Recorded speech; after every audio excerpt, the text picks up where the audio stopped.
Hi everyone, and welcome to the 24-hour World Tour from the UAE chapter. My name is Paola Ambrogio, and I'm one of the founding members supporting the great ambassador Tanya Jajal. First of all, let me thank all the members that have signed up in the past weeks and months and have been waiting patiently for us to start things off. So here we are, let's start with this great event. The topic for today is all about women coming from different countries and that now call the UAE home, and that are creating positive impact with their women-focused startups.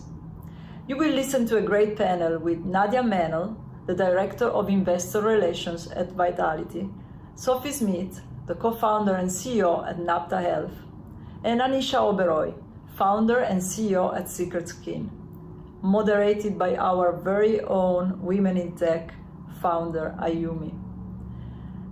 Following up, there will be a fireside chat with Anna Roberts, the founder of Achieve Her, and Tanya Jajal, the amazing chapter ambassador for the UAE. Enjoy.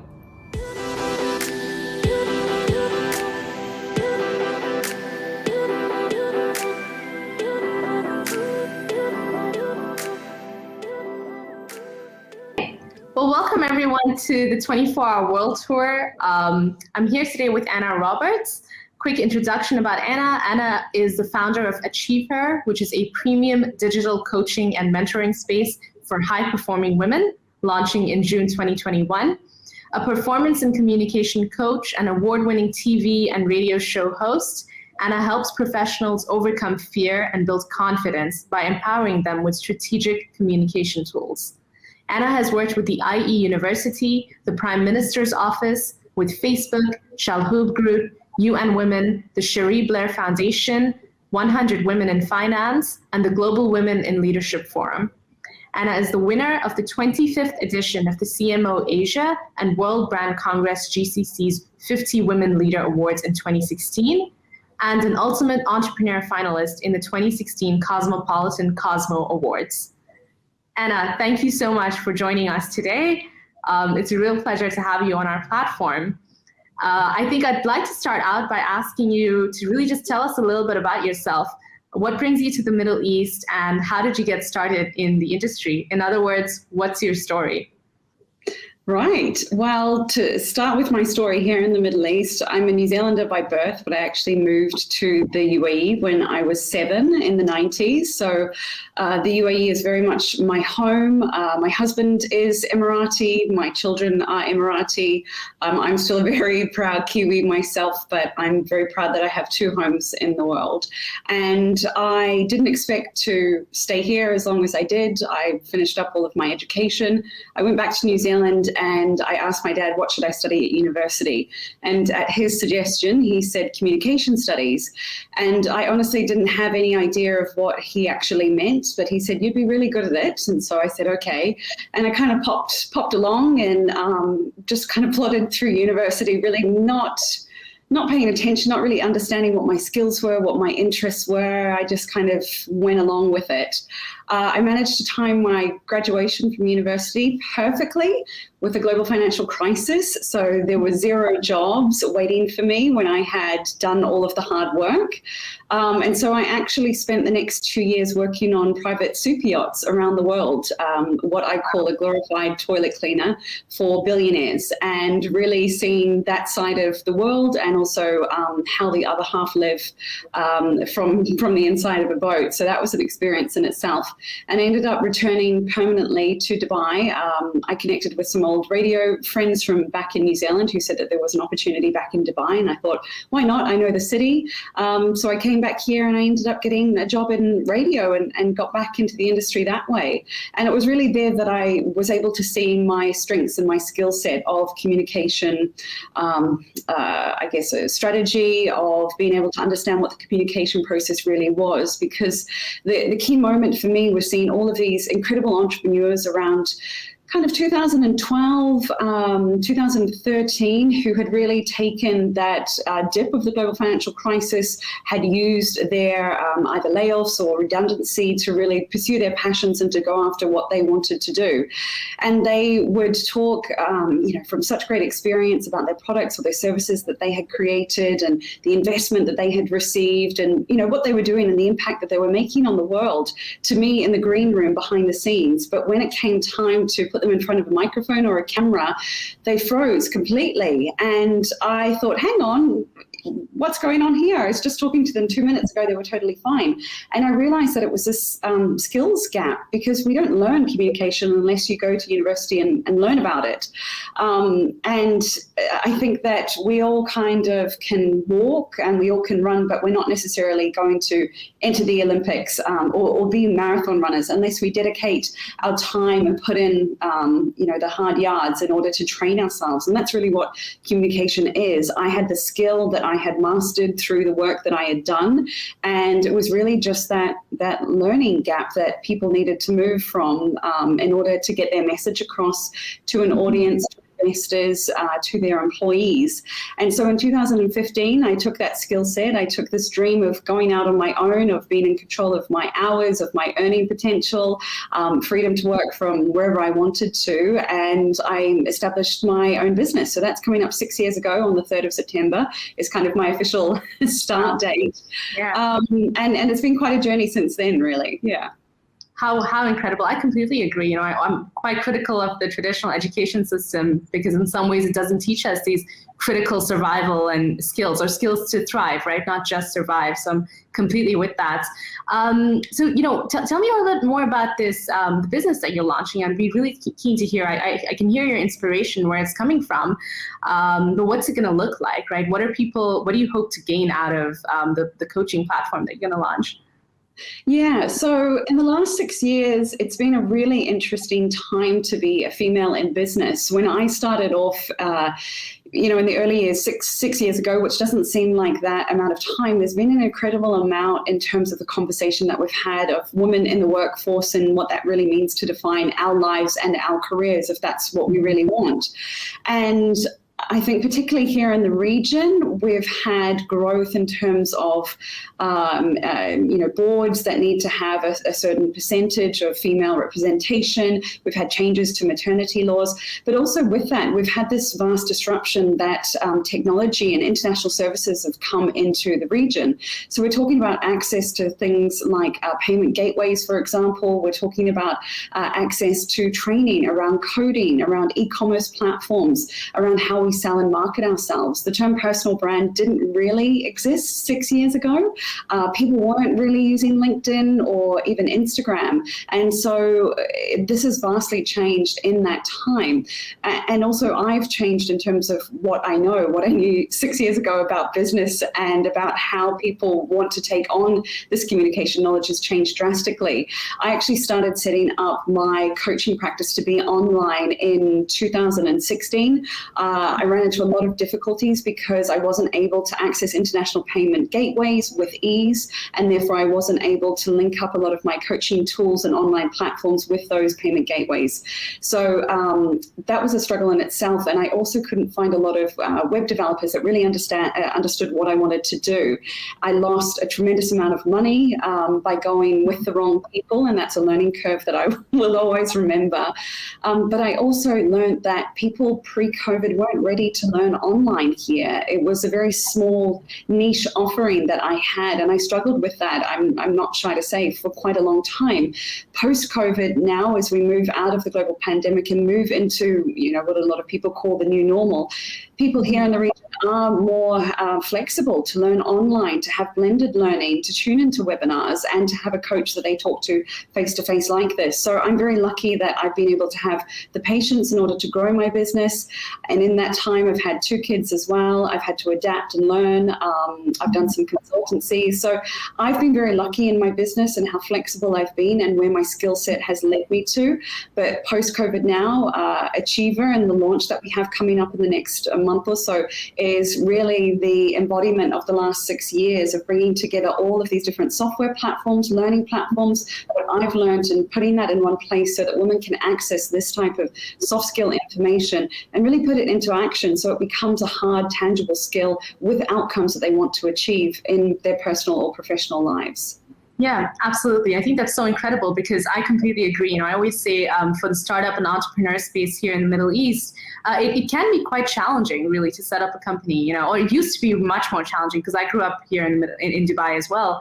And now I'm really amazed by the progress that we've made as a country, no doubt, but there's progress yet to be made. So it's incredible that you're launching a platform that'll help people access those tools, right? So that brings me to, you know, what are your views on some of the biggest challenges that women in tech face today? I mean, you mentioned a few that you yourself faced, but aside from that, what have been some of your observations that have really kind of stood out to you or that touched you over the last few years? I think when we look at the phrase women in tech, I don't see many women in tech. When we look at these B2B offerings, for example, I can think of a few very close friends who obviously work in the tech space and do incredible things, who are female or identify as women. And, you know, they are really just so strong in their strengths and really stepping up to the plate and bringing something different to the table, whatever industry they might be in. But overall, when we look at a lot of the fintech space, when we look at a lot of SaaS services, for example, I don't see a lot of female representation there. And I do think that females need I don't think it's necessarily a male or a female perspective, but we need to be strengthened by the view of both sides of the coin. And I think that especially here in the region, we have a diversity of nationalities, a diversity of cultures, and bringing that diversity and inclusivity into women who have taken a career break, or men that have chosen to stay at home, or men that want to work remotely in order to be closer to their families.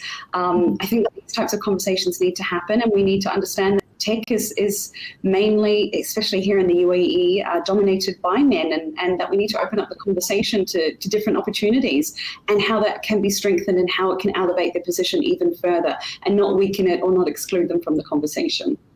Yeah, I completely agree. As somebody, I work in the tech space, and I can tell you that we really struggle with hiring women in tech because the ecosystem of having women in the space in the first place is actually, it's very scarce almost, right? And there's a lot of work to be done there. And there's a huge opportunity. So it's sad, but it's also very exciting because it means that there's a big problem to be solved. So, you know, I'll leave you with a couple more questions, but I guess something that I'm really curious to know is, who are some of your influences? You know, because I think you've got an incredible story, but for me, my mentors come from, you know, authors, from other women or people that I know, and I'd be curious to hear who some of your influences are. Yeah, I know that when you kind of first reached out about the conversation that we're having today, I was trying to think of that, and I guess it may be a little cliche, but I hope I can put a bit of weight behind it. But I think it really has to be my parents that have been hugely influential. My parents obviously raised us here in the UAE and then moved back to New Zealand when I did to go to university. And they put me through university, said we'll cover all of your tuition fees in New Zealand, but anything aside from that, you know, you've got to pay for yourself, including rent. So I had to pay for rent myself when I was living at home in New Zealand. Heavily subsidized, I will say. It was very affordable. But really what I thought was tough love, or them being very mean in the first place, was really probably the biggest lesson that they've taught me, and that's of resilience, of budgeting, of understanding the value of money. And I speak about that experience of when I lost 15,000 dirhams trying to set up my first website and trying to get everything integrated. I count and I can feel the weight of every single dirham of that 15,000, and it haunts suits me. It's why I've never taken investment for any of my businesses. It's why my husband still doesn't own any of my business endeavors. And now that we've had obviously foreign ownership rules change here in the UAE, he never will. But being independent, being able to understand the value of money, and really being able to stand on my own 2 feet, how difficult that might be, I think is the biggest lesson that my parents have taught me. That's incredible. I absolutely love that, because it's authentic and humble, and that's really refreshing. So thank you for sharing such an honest story. It's been a pleasure having you, Anna. I think I just have one final question that I'll ask you. What's a thought or takeaway that you'd like to leave our listeners with? Anyone who's tuning into this conference, what would you like for them to, any key takeaway or final thought from you to them? I think if anything that the last 18 months has taught us with COVID and with the challenges that we've all individually and collectively faced, is that there is no time like the present. If you have an idea, if you have a passion that you want to pursue, if you have a niggling feeling that you want something more out of life and that there is something bigger out there for you to conquer, however unclear that path ahead might be, I would say listen to your gut, amplify that little voice inside of you until you can't get it to shut up, because pursuing our passions and really living our own truth and going after whatever it is that we want in life, I think is really what we have to do as individuals. And when you're able to be really clear, the universe really rewards you. So it may sound a little airy-fairy, but go for it. Just go for it. Incredible. How inspiring. Thanks so much, Anna. It's been an absolute pleasure speaking with you. And we hope to have you involved with us and at some point have you back on the platform. Thank you. Likewise. Thank you so much. Thanks. My name is Anisha Oberoy. I'm the CEO and founder of Secret Skin, a sustainable beauty tech startup incorporated in the UAE. I moved to the UAE 2 years ago for a personal priority, but when I came here, I thought that it would be easy with my background and my education to find a corporate role here. I was working with Amazon for 5 years. I launched Amazon Fashion in India, in Australia, and I thought that I would continue doing that. But it was tough because the roles were restrictive and not many opportunities were available. And little did I know that the universe was preparing me for a completely significant change. So this was also 10 years into me being in remission from cancer. So I was born in India in this beautiful place called Kashmir. So, before the Bollywood stars started going outside of the country to shoot, everybody would come there and shoot all these beautiful romantic movies. It's incredibly beautiful. When we were children, because my father was working in hotels, we often traveled every 2-3 years to different parts. And I had a different school, I had different friends every 2-3 years. Till the time that I was 18, I had actually never lived outside a hotel. So the experience was incredible because you were meeting people from different nationalities, and there was a time when I used to play Russian songs on the piano, and I could speak Russian fluently because as a child you pick up very fast. And I learned how to eat different kinds of cuisine. I was not allowed to eat Japanese food if I didn't know how to use chopsticks. And we always ordered from room service. And so in school, every time that people would get their lunch boxes, I would exchange it with them because I used to crave home food. So I had always wanted to go to INSEAD. It was my dream school. I'm very competitive by nature. If somebody says no, I will do everything I can to prove them wrong. And I think that this thread continues even today when I'm running my own business. So I was rejected when I applied in 2007. I was waitlisted, and somebody had told me that if you go to the campus and you meet with the faculty, it increases your chances. So I actually booked myself on a trip to go to Fontainebleau for the first time in the summer. And unfortunately, I got rejected. My application got rejected. So I had just finished 3 years of working in fashion with this Italian luxury menswear brand called Ermenegildo Zegna, which is quite famous. And we were bringing it to India. I was a part of the team from the brand side. And I looked after marketing and PR. And everything that I did in those 3 years was to build my application so that I could apply again. From the recommendations to the way I was structuring my resume, I knew that this was just one more step. So what if they said no? I'm going to reapply. So I reapplied. I got in 2010 and I was ready to go. I quit my job. I got my funding in place. I got a scholarship. And I did everything that I could because it was a very expensive school then. It's still an expensive school now. I just did not want to go anywhere else. I knew that I had a place there. So a month before I took my flight, I found out I had breast cancer. So it started with a small lump, and I was misdiagnosed in India because I think 10 years ago, gynecologists are not as trained as oncologists to pick up on something suspicious, even if the person's very young. I was in my 20s. And I was misdiagnosed. They said it's nothing, it's fibroids. You're a young girl, you don't smoke, you don't have cancer in the family. And they did not do a biopsy. I did not know anybody in my family or immediate friend circle who was undergoing chemotherapy. I didn't even know what it meant. I had to look it up on Google. I found out in July 2011. July 2010. And I started my treatment in August. I had my surgery in August, and I did 8 rounds of chemotherapy. I finished the chemotherapy in December of 2010. Then I started, because I even had surgery, so I had to bring out my arm with physiotherapy because it was like it was broken.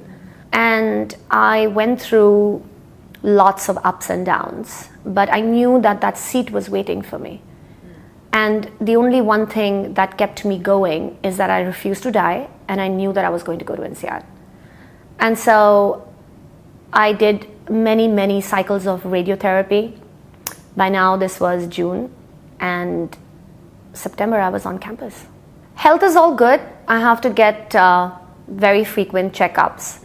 But I remember jumping on a train in France from my campus to go and get shots in my stomach that I needed every month, that I had to carry with me, and go to a clinic where they didn't understand English very well, and then have my injections. So I went through my whole INSEAD experience like that because I was in recovery, I was just out of the treatment. But I did everything. I was the president of the Retail Consumer Goods Club. I was on the yearbook committee. I was a part of the student council. I remember that they called me into the dean's office and they said, "You're doing too much." And I said, "Well, you try staying in a hospital for a whole year, and then you tell me whether you would not do anything that came your way just to feel alive again." And during that time, I started having blackouts because there's something called chemo fog because of the treatment. Even though I had near perfect attendance, I was not able to regurgitate that data during my exams in some papers. And INSEAD gave me an option. They said, don't graduate with your class, but graduate with the next class, which was, instead of July, graduate in December. I said, no, I'm going to graduate with my cohort. I want to be on the stage with everybody. So I took extra classes with PhD students after school in order to do better in those papers where I was behind. And I graduated with them. The main lesson in that whole experience was resilience. No matter what it took and no matter how long it took, I would get back in the ring. I'm a survivor. I don't like saying cancer survivor because we're like warriors and conquerors. I prefer that word. And I think that it built in me a new appreciation for my body because I was full of scars. I was bloated because of the chemotherapy and the steroids.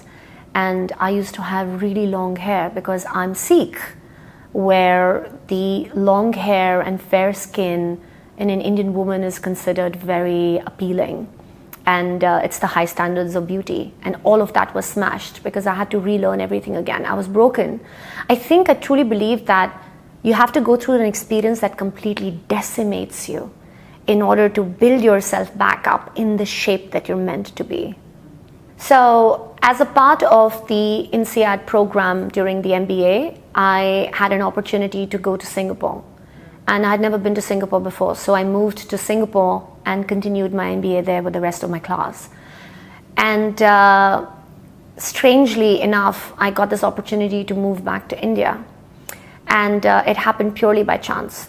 Amazon happened purely by chance, and they were looking for someone in the founding team of Amazon Fashion. They were launching the fashion vertical.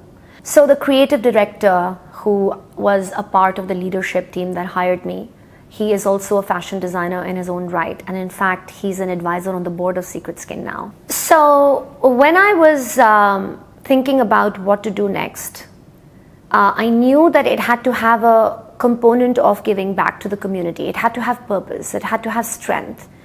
Beyond profit, I wanted to find something that would be beneficial for people and the planet.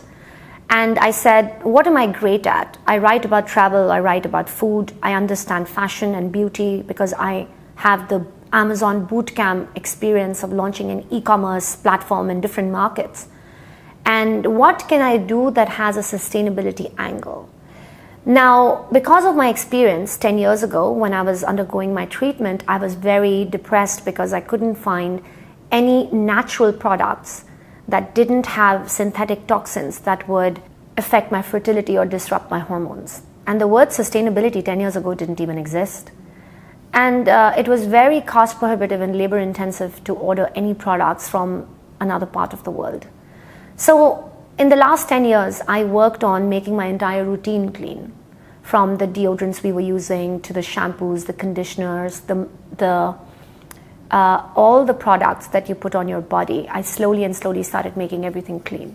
So I had already got that personal routine in place. So when I moved here, I realized that if you have to order something from another part of the world, like UK or the US or Europe or even Hong Kong, it takes you more than 2 weeks to receive the product.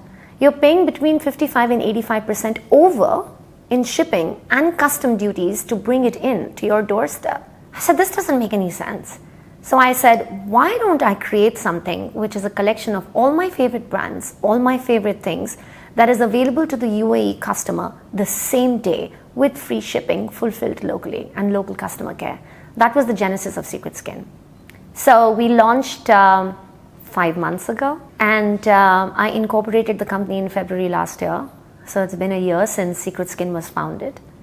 And we worked very hard during COVID for 6 months. We launched within 6 months. I would start finding the brands that I used and other brands in the clean beauty space.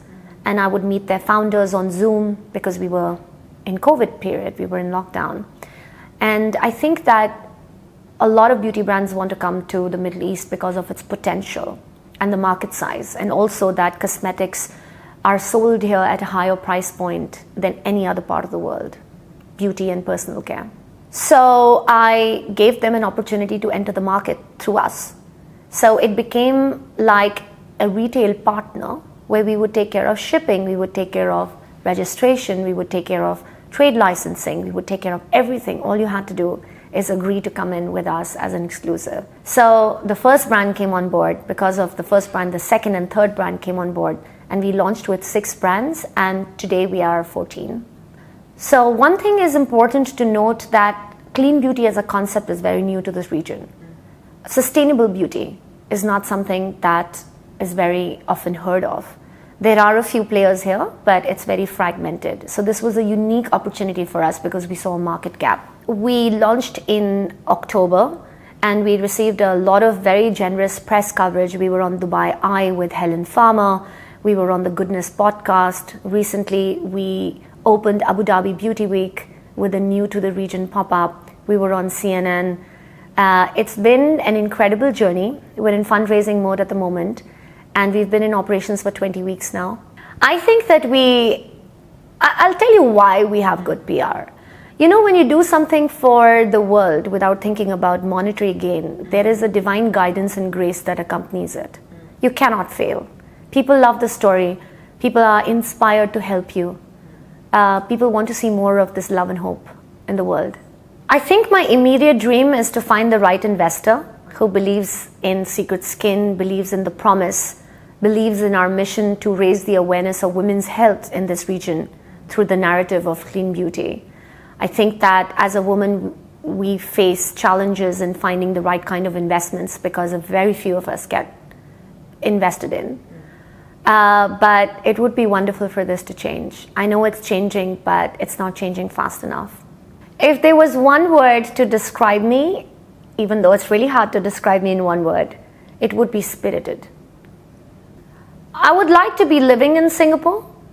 I would like to have a home there. I would like to have, in fact, it's a manifestation for me that I practice regularly. I want to have our headquarters here, which we already do, with another in Singapore. So we want to expand to Southeast Asia. And I would like to have a fantastic team there as well. So that would be a brief synopsis of what I hope where we'll be in 10 years. I'm the Director for Investor Relations at Vitality. We're a female-focused business accelerator in the region. I also am founder and general partner to a seed capital fund in South Africa called Seed South Capital. I work with Women in Tech as the Chief Experience Officer, where I focus on global expansion with the chapters. My why really comes from helping women, getting more women at the table and getting more women funding. So because I believe that if there are more women building businesses, getting funding for their businesses, it will balance things out. Someone once said to me that a coin can only have, a coin's value comes from both sides being equal, and I feel the world is very unequal right now, which it is, stats show, but it's not that one needs to replace another, but it just needs to be balanced. So my why comes from helping women find funding for their businesses, but also making decisions and being comfortable with being at the forefront and driving business, driving family, driving the ecosystems around them, and yeah, I suppose that's where my energy comes from, and that's why Women in Tech is what I love to do, as well as the business space that I work in. I don't do it alone. I would say that I have a great community around me that help me, but to be honest, the flexibility that was forced upon everybody just due to COVID, I gained 3 hours a day. I literally, and that has, from a productivity perspective, I can get up, spend time with my kids, take them to school, get straight into work, not having to go to an office, being able to govern my own time. I feel like time is your only currency at the end of the day, and now we've been given it back to make decisions on our own time, and that's what's changed things for me. As we grow up, we get further and further and further away from our core. The world around us, the consumerism, the digital, it just takes us further and further away from ourselves. And I think as children, we naturally have that intuitive inability to understand things purely, and that just goes as we get older. So I would think the essence is to teach them how to keep that childlike curiosity, how to keep that childlike confidence, you know, without the world having rubbed it off from you. So yeah. So the advice I would give female founders is to tell your story first, because your business is a part of you, and from someone else learning more about your business on the other side, it's you that intrigues them. So I would tell the founders to start with their why first. Why are they doing this? And then go into the business itself, because understanding the person behind the business is actually what people look for at the end of the day. To be honest, my dream has evolved into really the business that finding female funding, like just making that an easy thing. But my secret dream is to find the next African female unicorn. That's like putting it out there. So that's from seed stage, building that business. I think, yeah, that's my dream. Going back to Africa, yeah. So it's really related to. Well, I don't know why I'm crying. But yeah, I believe it's out there. Like, that's definitely my dream. Yeah. It's so easy to cry. But that means it's like something that's there, you know, so.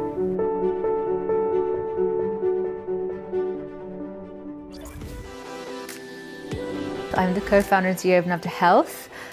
We offer personalised healthcare to women in emerging markets using a new model of hybrid healthcare.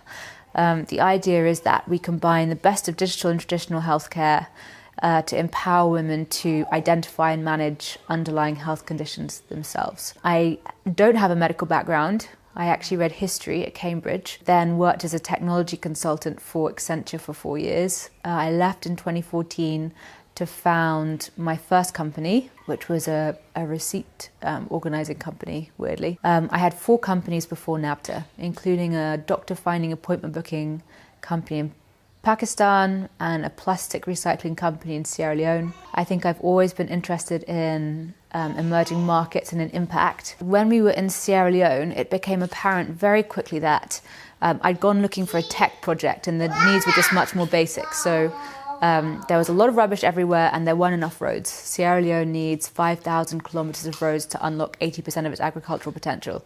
So we set up a plastic recycling business to turn waste plastics into roads.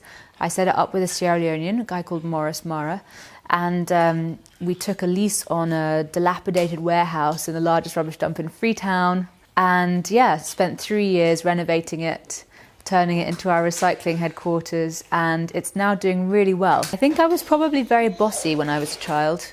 I have 7 younger brothers and sisters. I think of all of the identities that I have, big sister is probably the predominant one. Yes, the eldest. That's a picture, yeah, you show it to Oliver. No. Actually go and show it to him. Yeah, so I'm the eldest, and between me and the youngest, my brother Michael is 15 years. My parents are really amazing people. Same parents, both doctors. My father, until recently, was the National Clinical Director of Diagnostics for the NHS and ran one of the NHS's big digitalisation programmes. My mother qualified as a doctor and then never really got the chance to practice because she had me and then all my siblings. But they set up a trust in 1996 that now has 4 schools. So they're both governors on the board of these schools. They do a lot of stuff in the community. They're pretty cool. I'm very meticulous about the way the day is structured. So I work between 8:30 and 3 when my son's at school, and then I'm with the children. And in ordinary circumstances, I don't do anything in that kind of 3.5, 4 hour window. I start work again afterwards. So at like 7, the children are usually in bed by 6:30 actually. I spend my life telling the people that we work with that they should structure their work and life according to their own preferences. And if you don't demonstrate that you're able to do this and that you make the time that you want to make and you take that time, they won't follow suit. But I think as a result, we're actually a pretty flexible place to work. And I think that would be my hope for everybody, that they have the opportunity in this one life that we get to have a work-life balance that they actually enjoy. I'd like to have a positive impact on the world in some description. I guess that's the overarching purpose. I like to say that Nafta is my obsession. My passions are horses and dancing, and my sanity is my family. I think in Nafta and in women's healthcare, I've found my calling. It's something that I'm really passionate about. I think my biggest challenge in life is learning to play the system so that you don't compromise your values or your integrity or your mission or purpose, but still manage to get by. I love spending time with my family, I love my company, and I like building stuff, and I just work with this on a daily basis. See a microphone there. Yes, you can see the microphone there. Probably the 2 adjectives that people have used to describe me most in my life are stubborn and crazy. Eleanor, what do you think about women's health? Is it important? No, that's a microphone. Oh, the microphone's important. Yeah, you're right. I think I'd wish for them a more equal world, a little bit of a kinder world where they can be the people they want to be and pursue their dreams without being held back by the fabric of the world that they live in.